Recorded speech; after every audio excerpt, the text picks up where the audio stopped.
What's going on, everybody? Brett here, and we're back playing some more Battle Brothers on the Beast and Exploration DLC Let's Play. Alright, it's day 564, it's dawn. And so guys, our last episode was a doozy, right? I think I spent half the episode somewhat flummoxed. I think that's a good word. I did not expect to beat that fight on my second true attempt, and I did.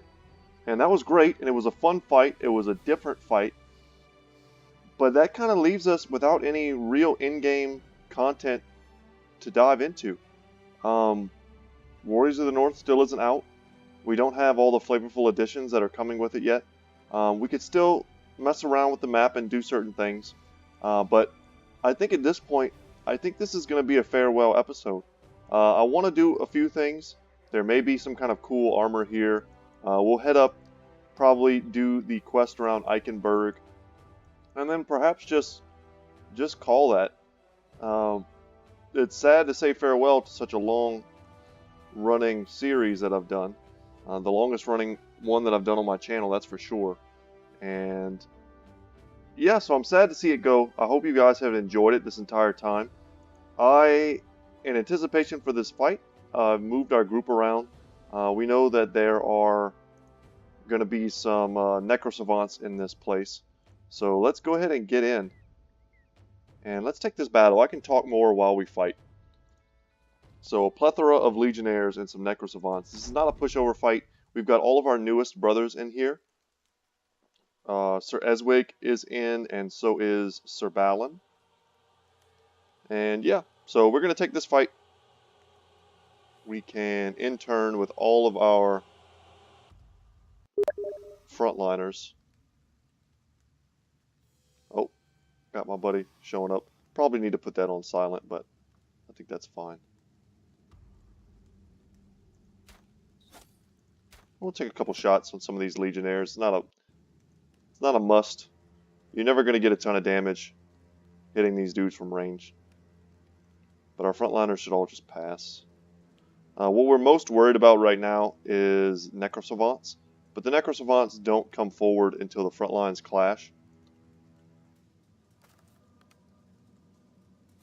So I kind of lost my train of thought there for a second.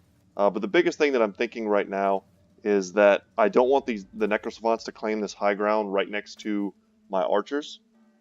So when I get a chance, someone's going to jump back here, perhaps Aracel. And we're going to see what we can do about fending them off. We're going to rely pretty heavily on Sir Steinhardt to chew through this front line. And we need to do it before they get a chance to lock shield walls.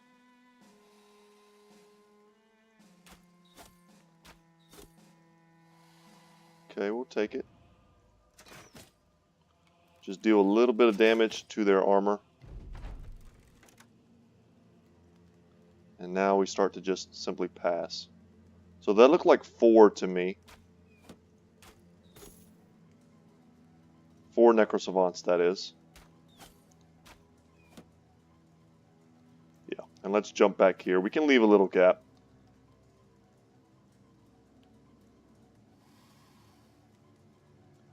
They may jump forward this turn, they may not.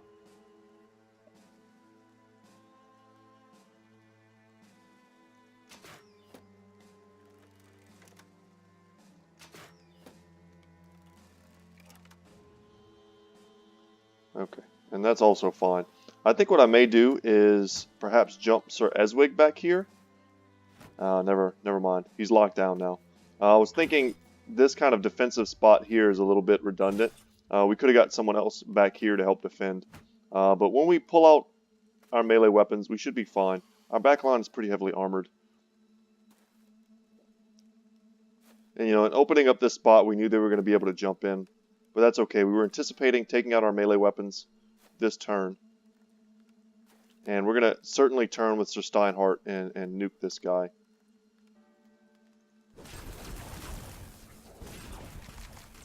That's a lot of good damage. And let's jump in now.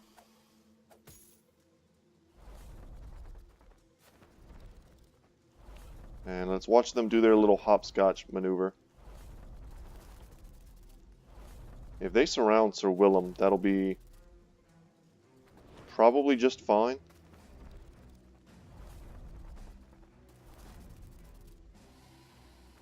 But they're having to use so much movement that they're not able to attack and move in the same turn. Alright, I'm pretty glad he didn't jump in here. But let's get a big shatter swing. That was beautiful. And now we can go for a big attack there. Unfortunately, Sir Ballon was not able to hit. His stats are pretty low as a level 7.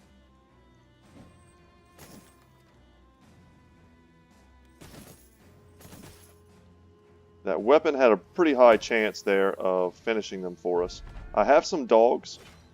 I brought dogs back into the party because we don't need all of that resolve anymore. It was a bit excessive.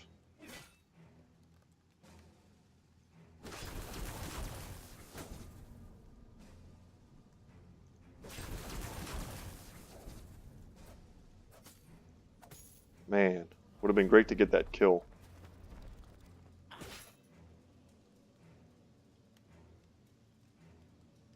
Sadly, we don't have any really good shots. We can step out here. That was worth it. Once again, no good shot. Same problem with the angle. 9 lives is procced. If we hit this dude one more time, he's dead.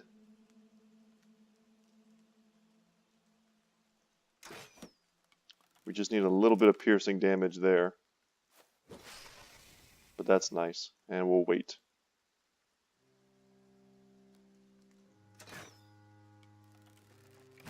Probably should have just went ahead and taken out our polearm. Sir Ballon missing repeatedly is pretty rough. But hey, I mean, we took New Brothers into a medium difficulty fight. So we had to expect a little bit of trials and tribulations. Dang. And Sir Eswig is level 1, so I really expected him to miss as well. We could drop a dog here, but that's pretty much guaranteeing its death. And I don't think any of our brothers are in such a rough spot that they need that right now. So Willem is in a bit of a tight spot, but I think we can get him out of it relatively soon. Let's get another big attack there. God, so close.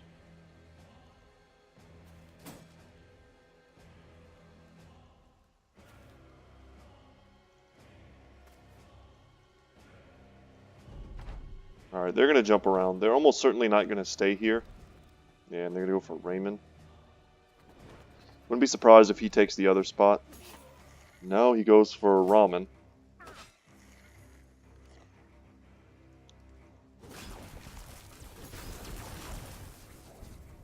We need to jump down here and help. There we go. I decided to use a puncture on that turn to bypass the armor. It's less likely to hit, but it hit that time, so that's all we needed.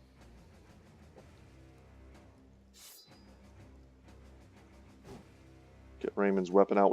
Man, we should have attacked this one. That was a bit of a mistake. We are not spear masters or polearm masters on him. Dang, we missed twice.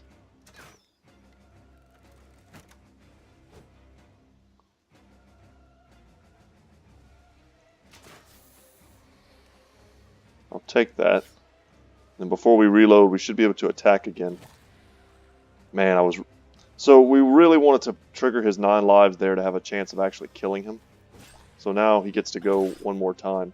And every time they land a strike that draws blood, essentially, they heal. So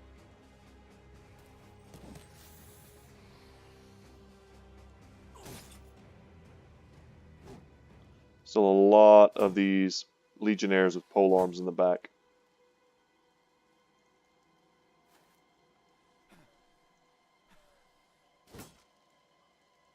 And Willem's in bad shape.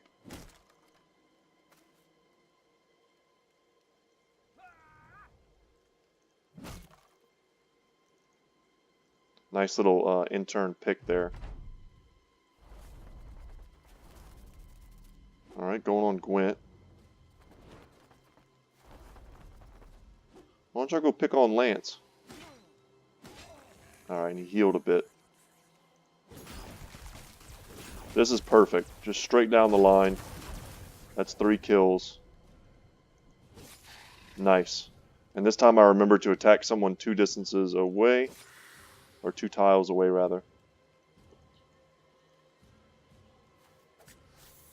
9 lives procced. We didn't quite get the kill. But what we can do is switch back to our bow with no penalty. And that was a pretty easy kill for us. That was a lot of misses in a row. Okay, but we did trigger 9 lives. If we hit him here, he's gone. And he is gone. Alright, so hopefully we get some sweet armor out of this. It's kind of sad it'll come at the very, end of a playthrough. But that's kind of just my luck in general in life. Do a whole playthrough, beat every boss. Enemy drops epic armor. No longer relevant. And that is a good helmet. Wow, this is a great helmet, actually. So, the legends were true. And we're going to pick up the Glorious Sallet with Mail. A masterfully crafted sallet supported by a mail coif crusted with colored ribbons. So, that's the best crossbow helmet in the game. It only obstructs one vision, which is perfect for the crossbow. So, we've been using this Sir Donatus Highland helm, which is not really that great for him at all. This is so much better. So 17 fatigue, 1 vision, 339 durability. Yeah, for only 6 more fatigue, he gets an increased range on his crossbow, and 137. That's like an entire other helmet's worth of damage reduction. So that's awesome. That's a huge upgrade for Gwent. No surprise here, Sir Egward has leveled. We give him Student for increased learning aptitude. Let's go ahead and drop 3 into his melee skill. We can... A lot of these aren't very good. We'll probably end up getting Colossus on him, so a 4 roll here is fine.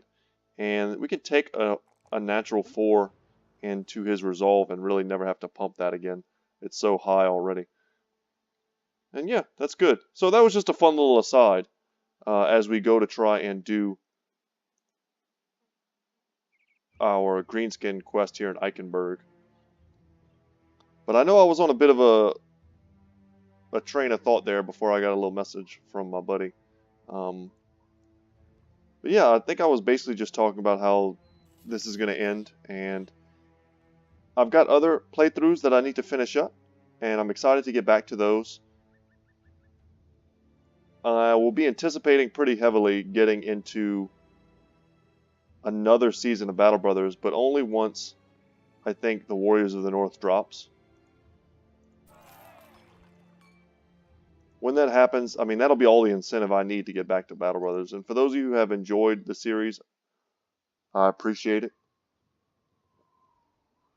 And I want to keep making more videos for you, but I want my channel to be more than just one game. Even one as fun as Battle Brothers. And I'm actually just grateful. Like, when I first started playing this playthrough, I had no idea that they were making a Warriors of the North DLC. I was just happy that they had made the Beast and Exploration DLC. Like I had no clue that another one was in the works. So that really added some serious longevity to this game, and it's going to let me play a lot more for you guys. I know not everyone can afford to buy every game they want, and that's something I kind of think about all the time. So let me be the guy who plays the game for you. Hopefully you enjoy watching. I know it can be frustrating sometimes to want to play a game and not be able to. Trust me, I understand that feeling. But if you like watching me, hopefully it's almost as good as having it yourself.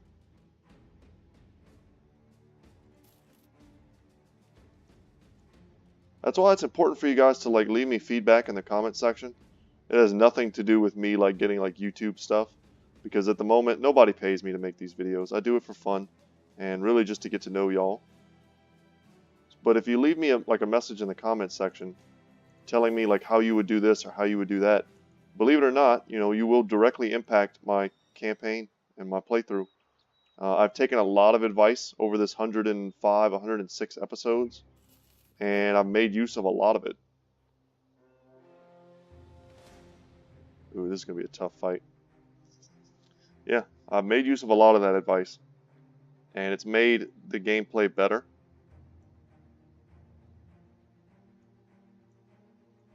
And it's made it more fun for me. So there is a purpose to it.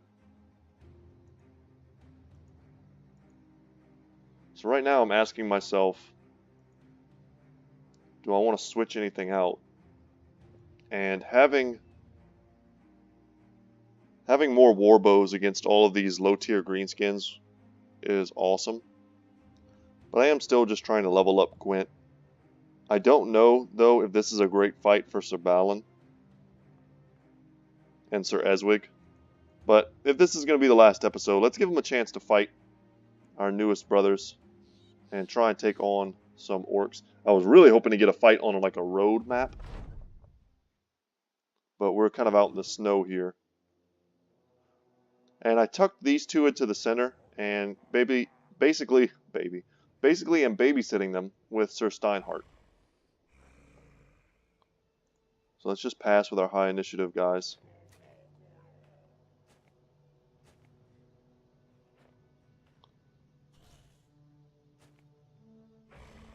Yeah, whatever happens, happens at this point.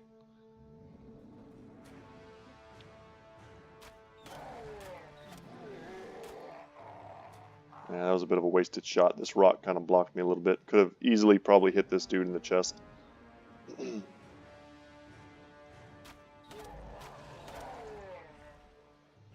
lot of berserkers.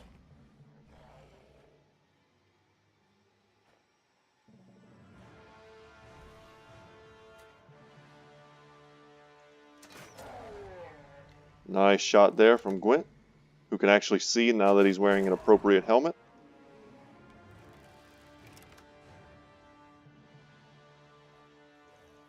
And I'm going to tuck in here. I don't necessarily want to be in the snow.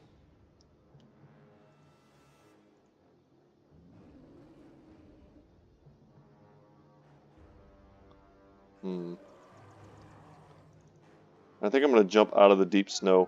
We're going to let Willem take the hit.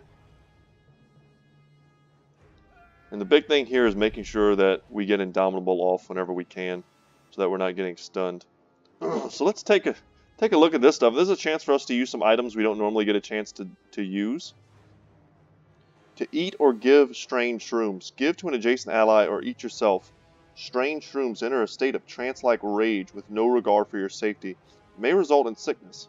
The effect will slowly wear off over 4 turns. Cannot be used while engaged in melee, and anyone receiving the item needs to have a free bag slot. Ugh. So I don't know if we're going to use that right now, just because having the reduced melee defense stats against all of these orcs seems like a horrible idea.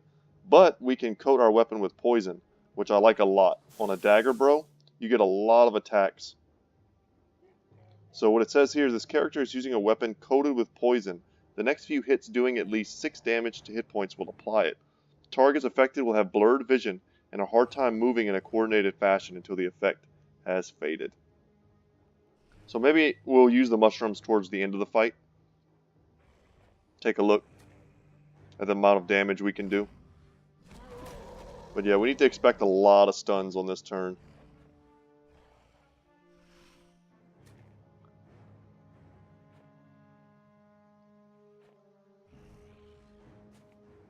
Still 24 orcs. Yeah, sadly Willem gets stunned.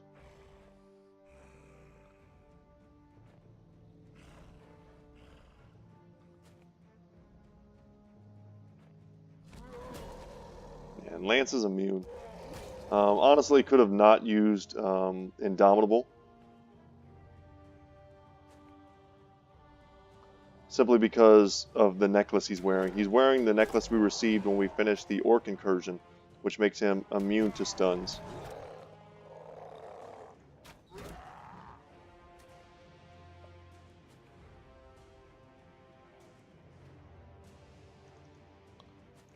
Step forward and get that easy kill. Maybe try and send them into some sort of routing situation. Here we can jump up.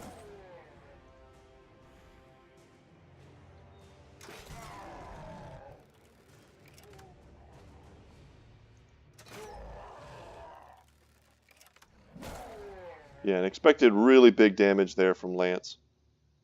And I think we're going to use Indomitable again. It's just going to help us protect against really severe physical damage. Nice.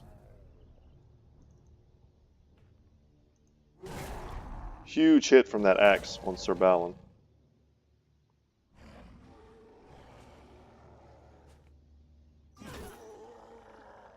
That hurt.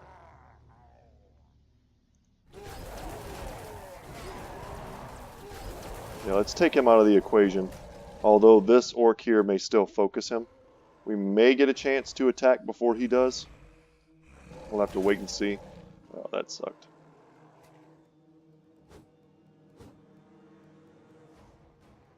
No, we don't. He's going to go next. Would not be surprised to see Sir Eswick die here. Just about. He's bleeding. And they broke one of our unique shields. It never ends. Good thing we have extras.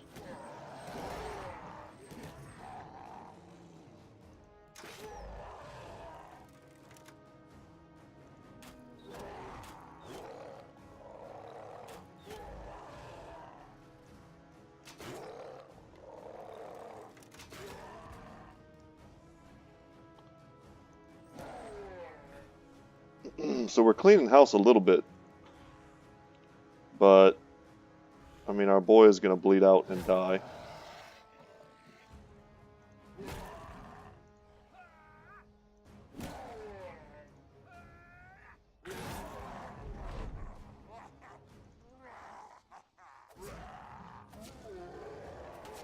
So sadly, this dagger does not make orc zombies. Only humans.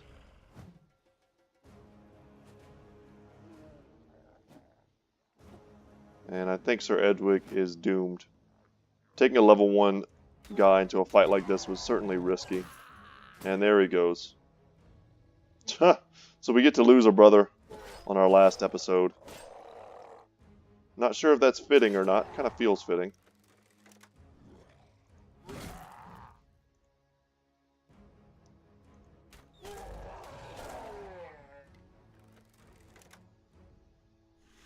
But I think when we're, actually, I probably should have switched there and hit. But I was going to say, I think when we're done, I'm going to go ahead and retire this company. For those of you who've never retired a company before, it's basically just saying, you know, the game's over. Let me get my final scorecard and call it good.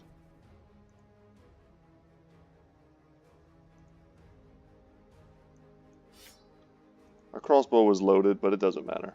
We'll take out our melee weapon.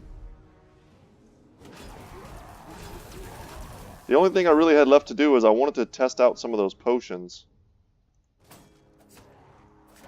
Basically made it through the whole game without ever making much use of them. Which is sad, because they're a cool part of the game. I think the crafting, the expense needs to be toned down a little bit. Honestly, I think if I bring someone thousands of gold worth of ingredients and then they charge me like 400 on top of that, it really disincentivizes me as a player trying to be efficient from making those items. Because a lot of times those items, first off, they're always one-off. I feel like it would be cool if the potions were not completely consumable.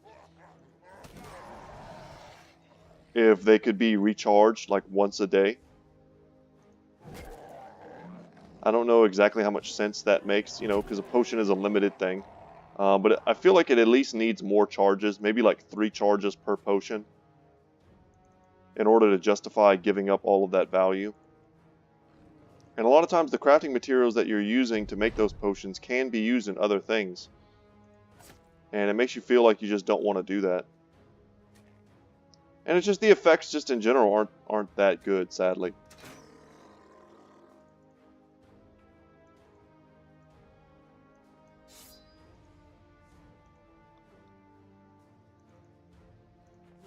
Like, for instance, the one that lets you see at night, right? It only affects one character, I believe. Actually, it might... Does it just like light up the whole sky and give you daytime? Because that's kind of cool. But that's probably one of the worser examples. But there's a potion that I think makes a guy like unbreakable, right? I mean, the odds of you having a build that allows you to just freely carry around tons of potions and just have kind of a potion-based build seems very low to me. Okay, so Sir Eswick didn't die. Yay. I'm happy for you, Sir Eswick. He does have a maimed foot, which is something that we cured off of Oz, the Footless, in the past. I guess he grew his foot back? I don't know how that works. Well, we brought him to the Holy Waters and healed him. But let's get him Colossus.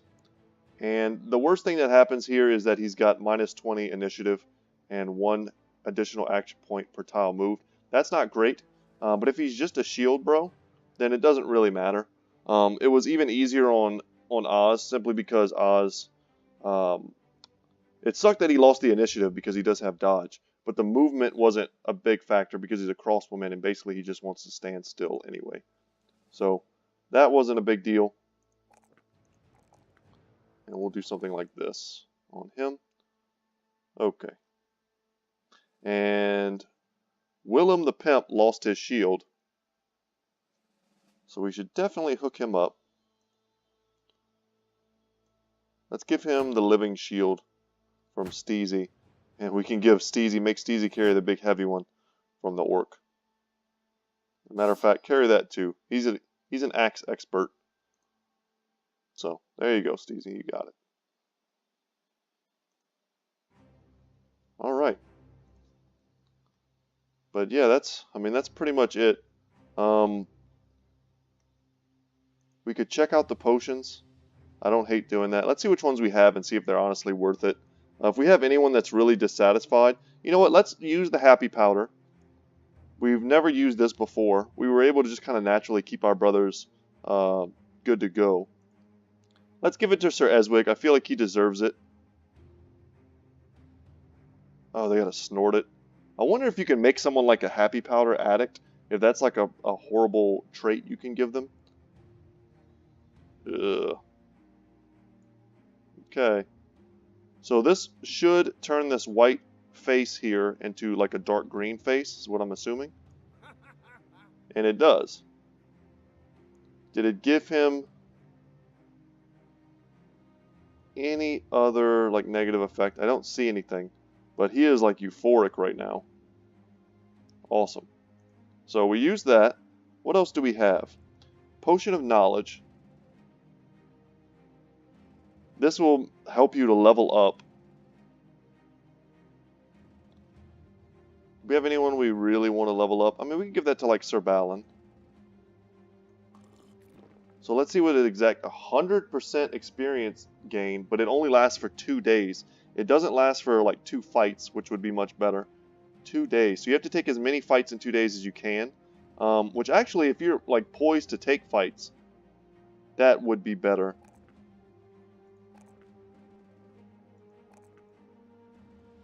Because you can often get more than 2 fights in 2 days. Sometimes you can get 3 or 4 or 5 even, if you've got them all lined up. So that's pretty cool. But mostly we're just trying to use this stuff and see how it works. Simply because we've never used it before. We also could... I've held on to these heraldic shoulder plates since almost the beginning of the game. And I didn't put them on anything because I think they look kind of dumb. Do I have like a set of armor? I have a spare set of armor here. So boom, let's do it. Coat of plates. The heraldic shoulder plates that have made it since almost the beginning of the game. And there they go. They look really dumb. They don't look good at all. But there you go. And they were exactly as good as the improvement that were on them already. So, awesome. We did it, guys. We used them. Now we also have the second wind potion. Okay, so just you run out of fatigue, you pop this. This elixir brightens up the night as if it were the mid of day. I'm not sure if that works for the entirety of the battle, or perhaps just for their turn. I imagine it has to be for an entire battle. Be brave as a lion. I want to say I tried to use one of those. Lionheart potion. One of our brothers has the big bags, and it's Isaac.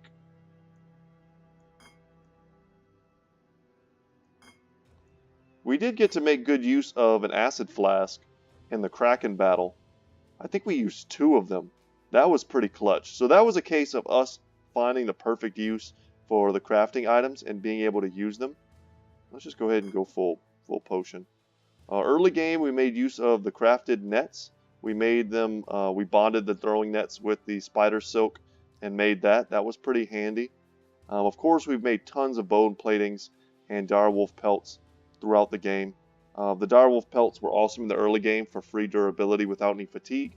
They also added the resolve checks to the low tier like thugs and raiders who were fighting in the early game, and that ended up being invaluable.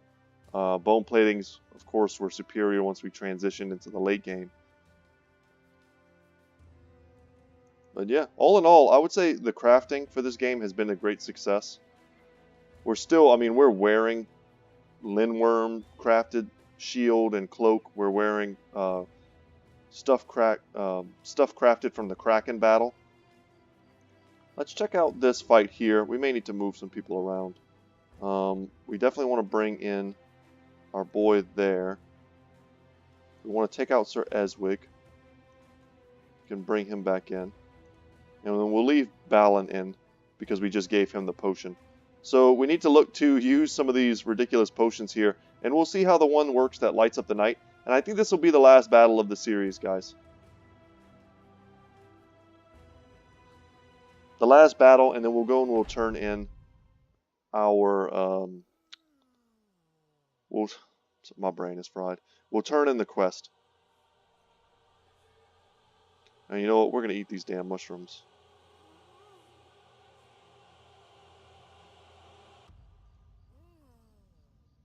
Let's not leave any fun thing left undone.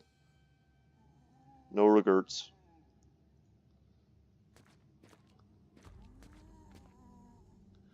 You know what we should have done? We should have tried to take a zombie battle in the forest as our last fight. Just to put me into that extra level of hell. A nighttime zombie forest battle. Okay, so here we go. Drink the night owl. Brighten up the night like if it was the mid of day. Cannot be used in melee.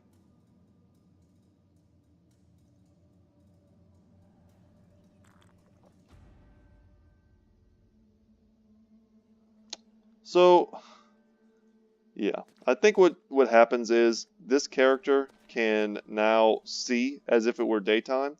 Meaning that they're, like say you give that to an archer whose range is reduced. They no longer suffer from that nighttime penalty to vision and range skill and range defense. If that's the case, this item is basically useless. I would never make this item. Don't do it. Yeah, so he can see in the dark, but everyone else cannot. Way cooler would be if like you threw it on the ground or something, and like boom, it was like daytime. Like it exploded and you got kind of a cool effect where you could see the battlefield much better. But anyway, let's go ahead and drink the Lionheart potion.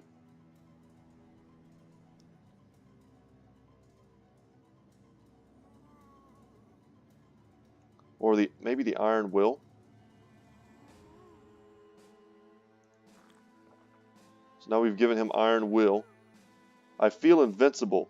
Well, feelings may betray this character, but as he doesn't feel any injuries suffered, he also won't be affected by them until after combat ends and the adrenaline fades. So, it's so sad, because the potions are such a cool addition that it's sad that we can't make use of them every single battle. Like, if I could give my characters like a cool set of potions that were rechargeable once a day, I would use this stuff. You know, I would use Lionheart potions at the beginnings of battles. I would use Iron Will and have battles where my brothers were very injured, but I would pop an Iron Will potion and boom, my Lance is injured, but he's not feeling any of the effects of his injuries. That type of thing. But having them be very expensive and niche one-offs that cost us fatigue and that we can't even use once we're in melee combat, I mean, that feels bad. So this is going to give us plus 40 resolve, which is insane. And let's do it. Let's eat some shrooms, man. Do we want to eat the shrooms? I feel like a pimp would make someone else eat the shrooms. Yeah, Sir Dankert, you go ahead. You eat these shrooms, buddy. And you do that damage with that huge flail.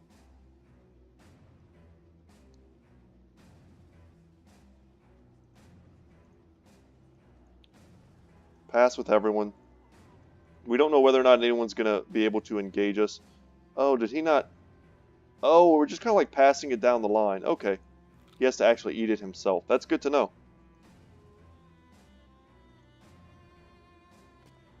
Yeah, so we were passing and not completely passing just because we knew some of these zombies would end up making it into melee with us this turn.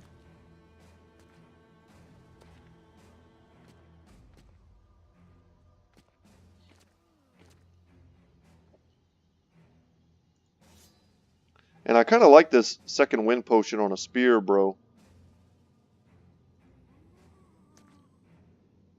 Because after you can spear wall, shield wall a lot. And then by the end of it, you're just super fatigued.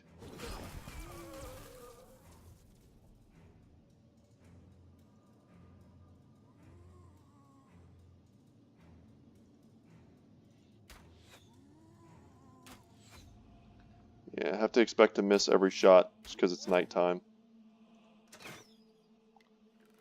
You know what? Don't even reload. Let's just get out the polearm now. It's what you were born to do. And we can actually step forward here. This little bushes and this rock are going to give us a good bit of cover. Nice. Decapitation there means no coming back, which means we can afford to step forward. Wow. He like screams when he does it now. He's got rage. That's a cool effect. Like I said though, I'm sorry it's probably not more useful. But still super flavorful, super fun.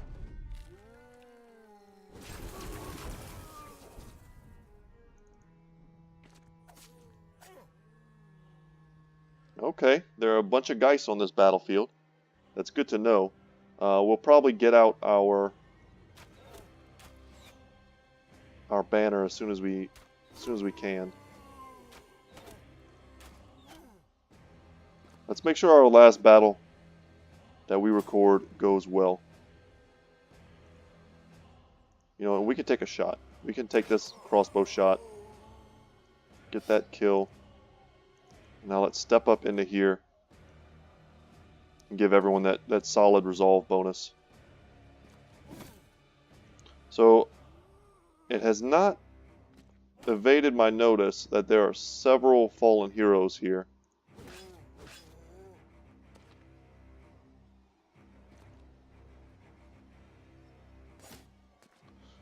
That spear wall should really hold it down. The undead have such trouble getting past them. And that's Isaac. He's a master. God, the rage. Sir Dankert has so much rage. Nice. And that should free up Willem to strike. Get that spear wall back.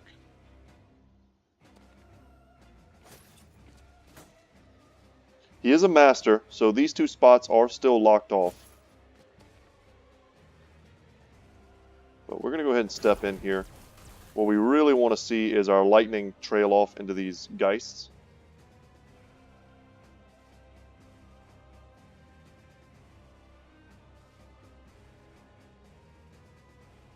I think we just attack.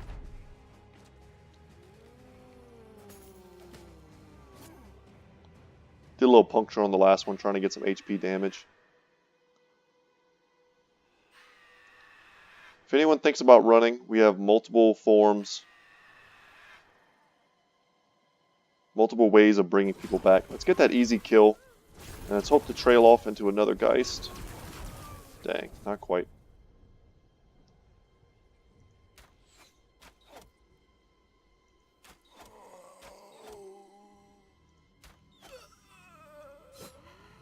Solid kills. Very good.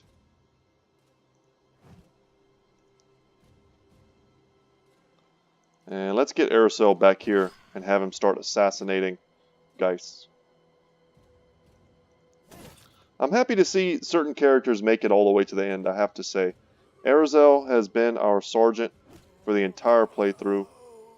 500 and something days. That is no small feat in the world of Battle Brothers, when you consider how many boss battles we've done.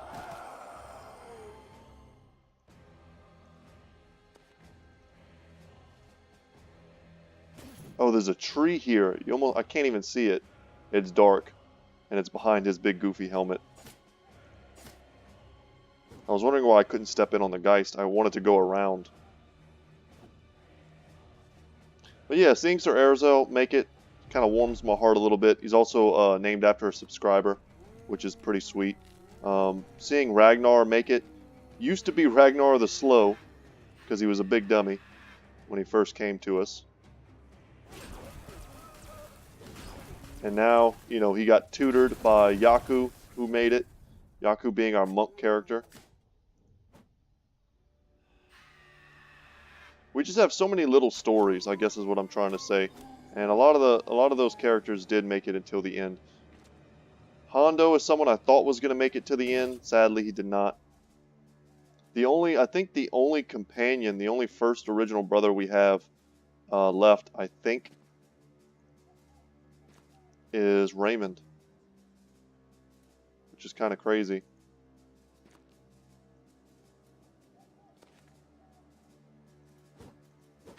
When you take as many, like, very difficult fights as we have, it's to be expected.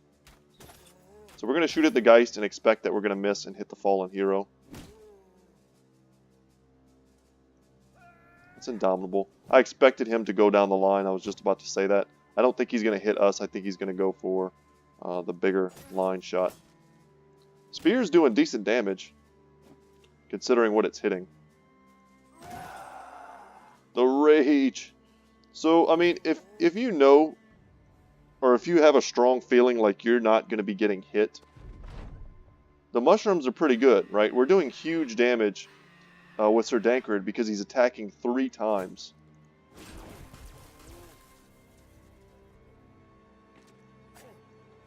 Essentially with that flail. So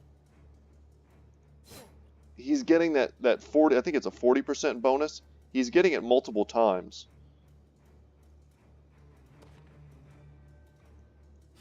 Switch it up and get in there on that Geist.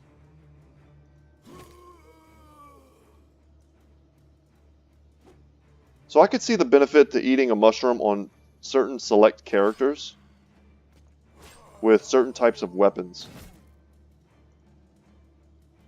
And the fact that he hasn't been the focus of any sort of like attack means that he's not suffering the detriment. Oh, that's awesome.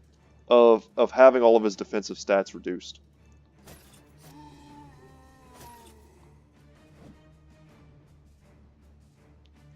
So in that case, it's just a huge damage increase, and it's already worn off.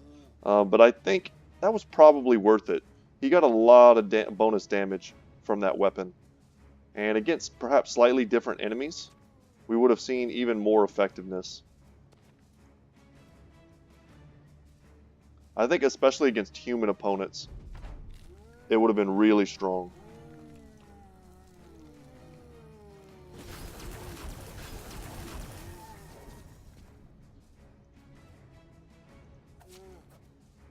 Get him, Wilhelm. Oh, man.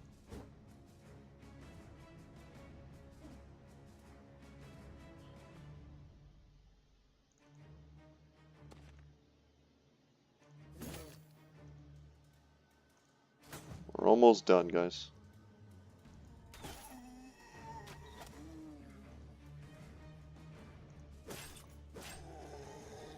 And we can do some final stuff too, like looking at kills and stuff like that, different types of stats. See who did what for this playthrough, who lasted the longest, that type of thing. You know what, let's drop a dog. Chomper. That's pretty fitting too. A war dog gets the last kill in our Battle Brothers playthrough. That's very fitting. If you've been watching this since the beginning, war dogs were a huge part of our early and mid game strategies, and they helped us transition into the late game.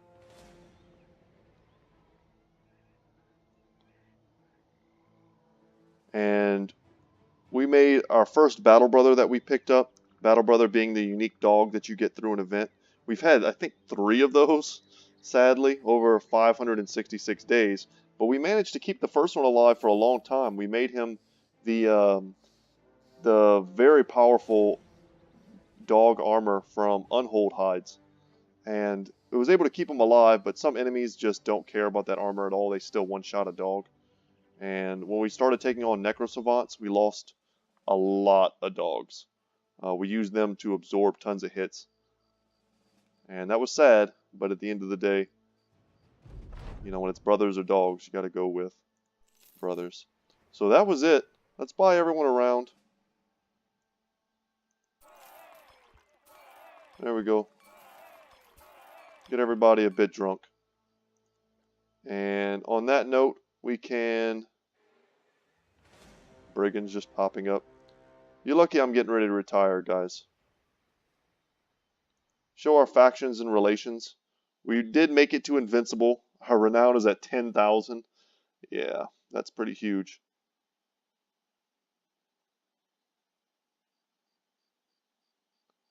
We have a neutral reputation.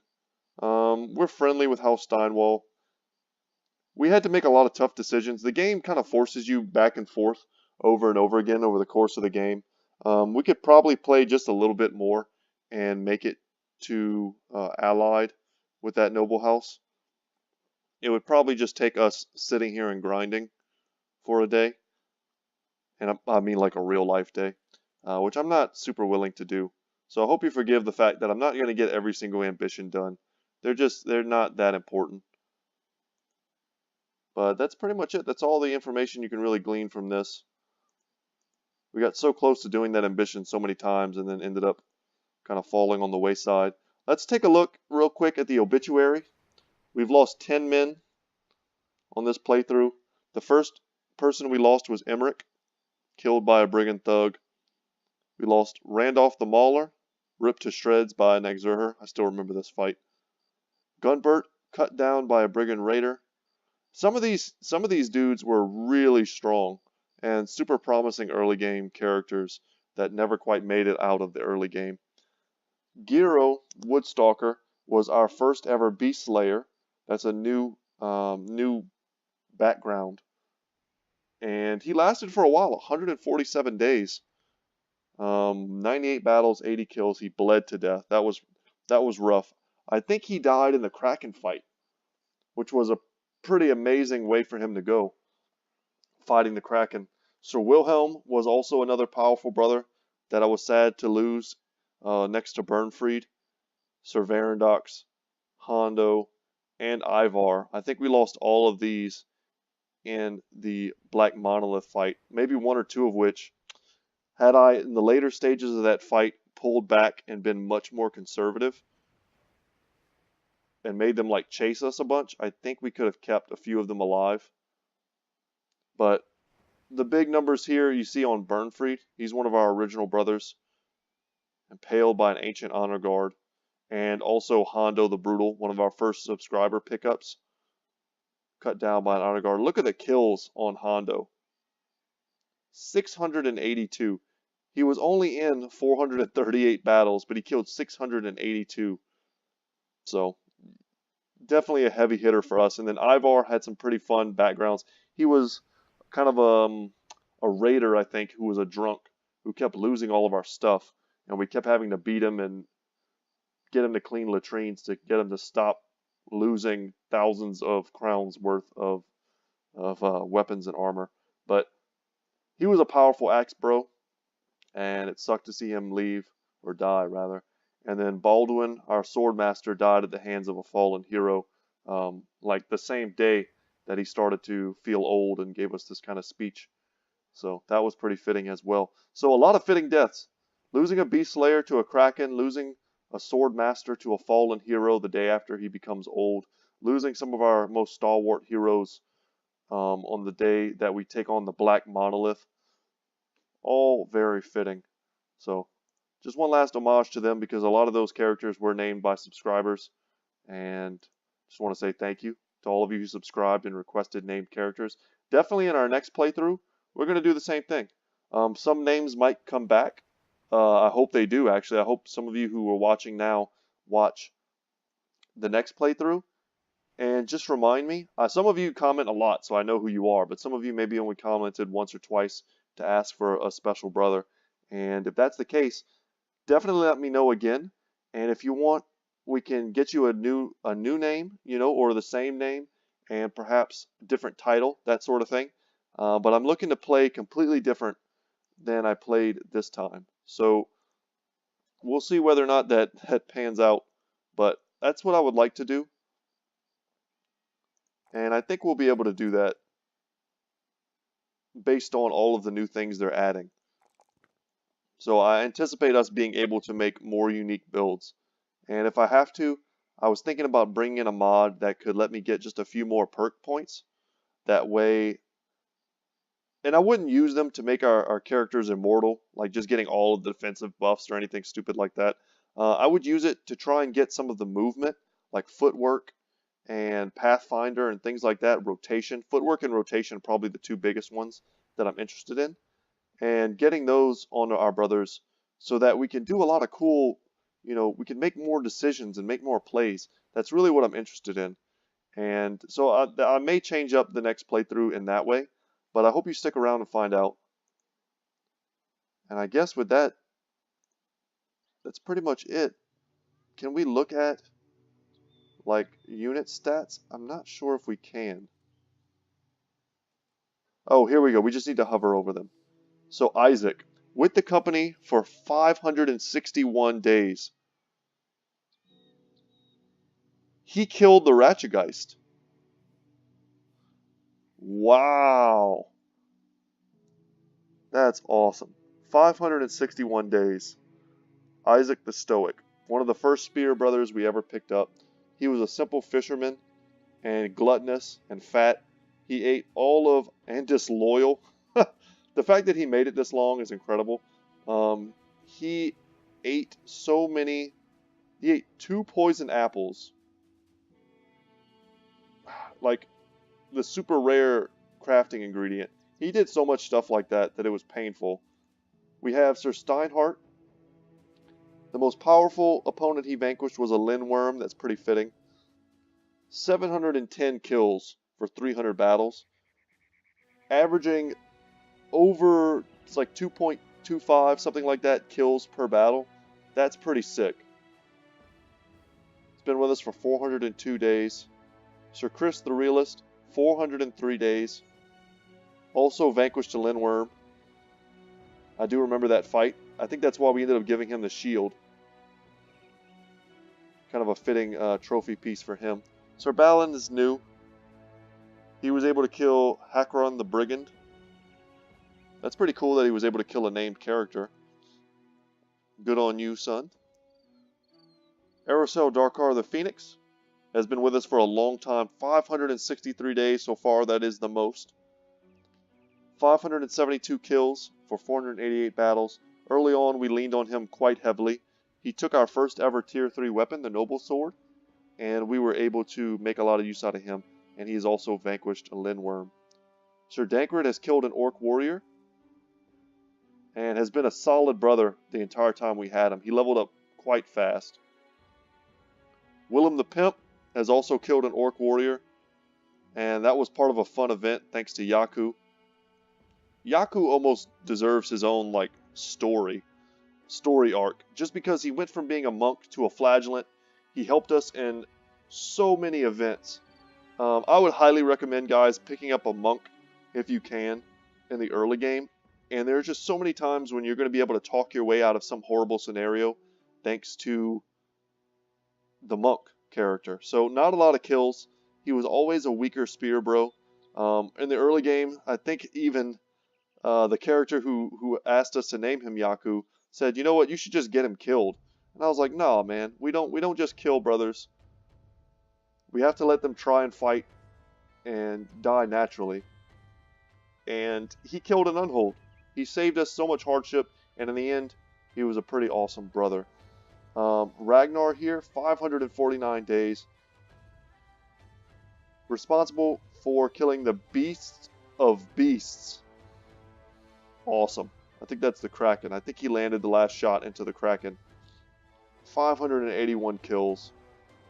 Ramen, 560 days. Also killed a Lindworm.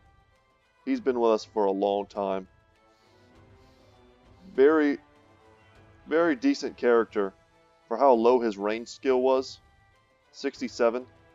Having Night Blind is pretty awful. But we made it work. And he's done good work for us.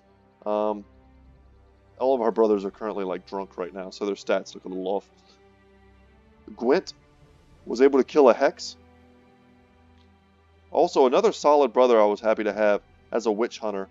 We didn't pick up any Witch Hunters until later in the game, but he came in handy. I mean, we brought him in for the sole purpose of killing the Hexen in the Witch's Hut fight, and he did. He killed one, so cool that we got to use him in that way. And they focused him so heavily in that boss battle that his plus 20 resolve at morale checks against mind control effects really came in handy. And he was taking those fights. I think drunk increases your resolve, it does. But he was taking those fights with huge resolve bonuses, and that was pretty awesome. Guido, once again, pretty new, but would have ended up being an extremely powerful brother in the late game. 3 stars in melee skill. Pretty gnarly stats. And yeah, happy to pick him up. Most powerful enemy vanquished was the Orc Warrior. And then Raymond, 1,134 kills. That's got to be the most by far.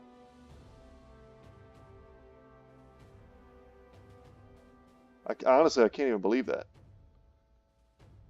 Yeah. With the company from the very beginning. I think he's our only surviving companion. Raymond is one of the more talented marksmen you've encountered in your travels. Learning of the man was easy. You just had to find the winner of a local shooting competition. While he has a fondness for killing from afar, Raymond's no slouch in close quarters combat. Man, he also, most powerful opponent vanquished was a Lindworm. So, insane number of kills from Raymond. We went over Yaku already. Here we go. Lance Glenfield Dragon Pounder. So, thanks, buddy, for giving me the name Lance Glenfield to name him. Lot of kills. Lance has been a solid tank for us for the entire playthrough, it feels like. And killing a Lindworm is no surprise. Killed lots of other opponents aside from that too. Grug Zartum killed a warlord, Scaredy the Blind. Unbelievable, both blind and scared managed to kill a named warlord. 553 days, he's been with us for a long time. He's another one of those brothers who's kind of been holding us back. But like I said, we don't just drop brothers on the wayside. We use them and try and win battles. Sir Eswig is brand new. An Ancient Legionary is his most powerful kill. Steezy the Trainer has killed a Scrat. Yeah. Go Steezy. Steezy was named after a buddy of mine. It's kind of his nickname. And we didn't use him a ton, but in the battles where we did use him, he was pretty fun. And it was kind of flavorful for me trying to keep one of my real-life friends alive, despite having all these paranoid, fear of beasts, superstitious effects. He's also a character we saved from an event. I think we saved him from an Orc war camp, if I remember correctly. But anyway, or did we unwrap him from the webs of the spiders? I think that was how we saved him.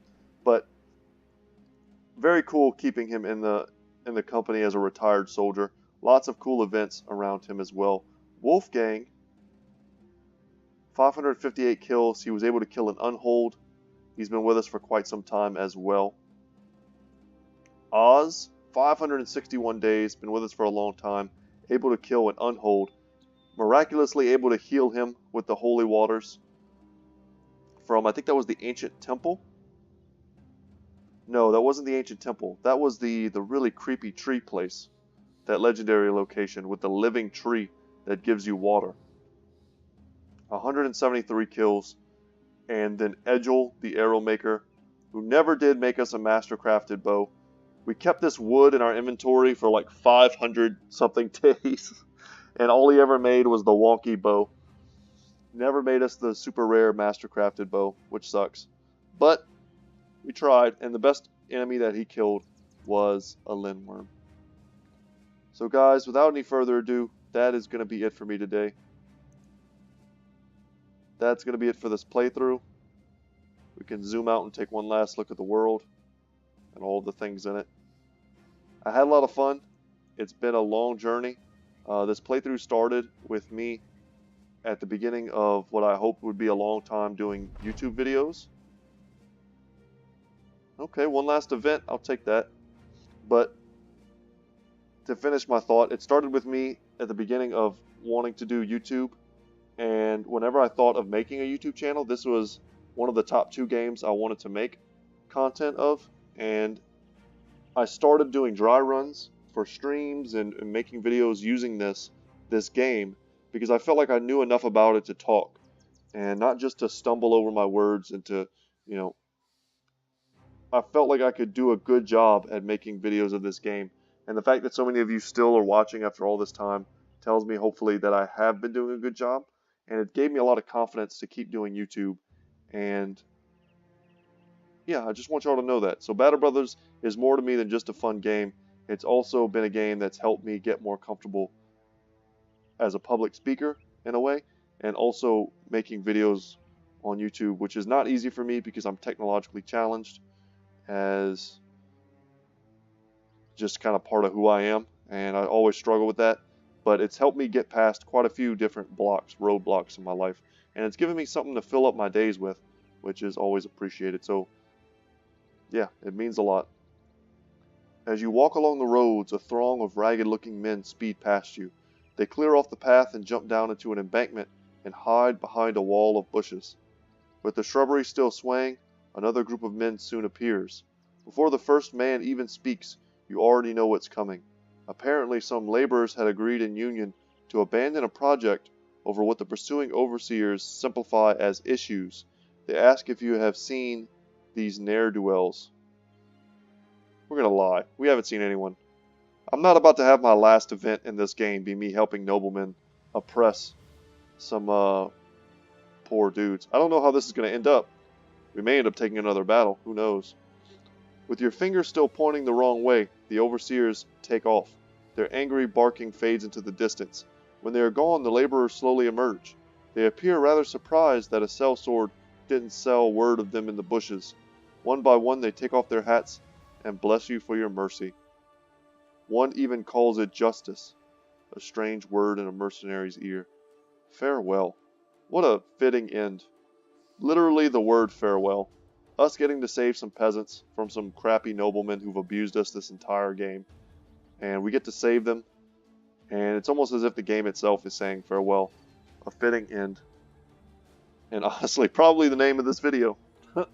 So, alright guys, without any further ado, once again, my name is Brett. My channel is Good Talk Gaming. Thank you so much for joining me for this playthrough. I hope to see you in the Warriors of the North playthrough. And yeah, just until then, take care. I hope you enjoy the other videos on the channel. And I will see you in the next one. Later.